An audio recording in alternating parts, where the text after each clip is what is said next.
Abasuubuzi mu katale k'e Lyantonde batabukidde aba Town Council olw'okulemererwa okuyoola kasasiro ate nga basasula ensimbi zaabwe buli lunaku.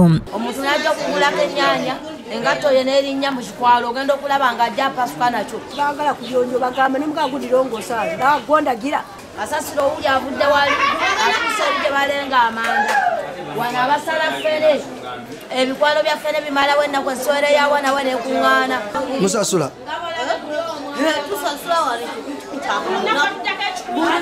tugenda ntusasula empooza ate nibaddamu nibatufukanya obucaafu nibagaana okuyonja akatale kaffe. Bano bagamba nti beekubidde enduulu eri aba Town Council okubayamba naye nga buterere kwe kusalawo ensonga zaabwe bazitwalira omubaka wa gavumenti Ssaalongo Tegulagarwa Majoto atuuseeko mu katale kano ng'ali wamu ne ssentebe wa disitulikiti Fred Muhanji.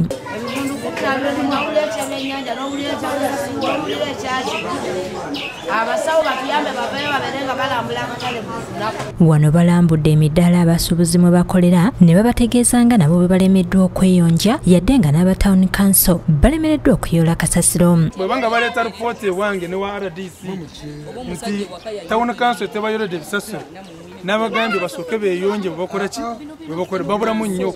Mu bantu ba wano nze nalibadde mmanyi nti bayonjo nnyo kuba abantu abaganda be bantu abaagala obuyonjo okufiirawo naye n'obusanga ali wakati w'obucaafu ali awo naye asanyukiramu. Ssentebe wa disitulikiti Fred Muhanji alagidde abakolera mu katale kano obutaddamu kusasula nsimbi za mpooza okutuusa nga aba Town Council bayodde kasasiro. Tebaagala kuyoola bisasiro batawonekera tebaddemu kubasasula ssente z'emisolo. Muhanji ayongedde n'ategeeza nga Town Clerk n'omusawo bwe balemereddwa okukola emirimu gyabwe. Naye tawonekera akamufu lwaki ngamba tawonekera akamufu toyinza kubeera n'ebisasiro ebifaanana bwebiti n'obanga okyalowooza nti otawonekera akamu Town Council. Ye omubaka wa gavumenti Majoto agambye nti baakugoberera ensonga eno era nga yennyamidde olw'engeri kasasiro gy'aterekebwa mu katale kano ekiyinza n'okuviirako abaana okulumbibwa endwadde. Balina okukola nga enteekateeka yaabwe yakuweereza bantu naye kati noleka kasasiro ono niyekuŋŋanya okumala wiiki 2 namba. Mmeeya w'ekibuga Lyantonde Eriya Sewandije asekeredde banne abagenze mu katale ng'agamba nti tebalina byakukola bye bandifunye ng'ono asiŋŋaaniddwa ng'ayoola kasasiro.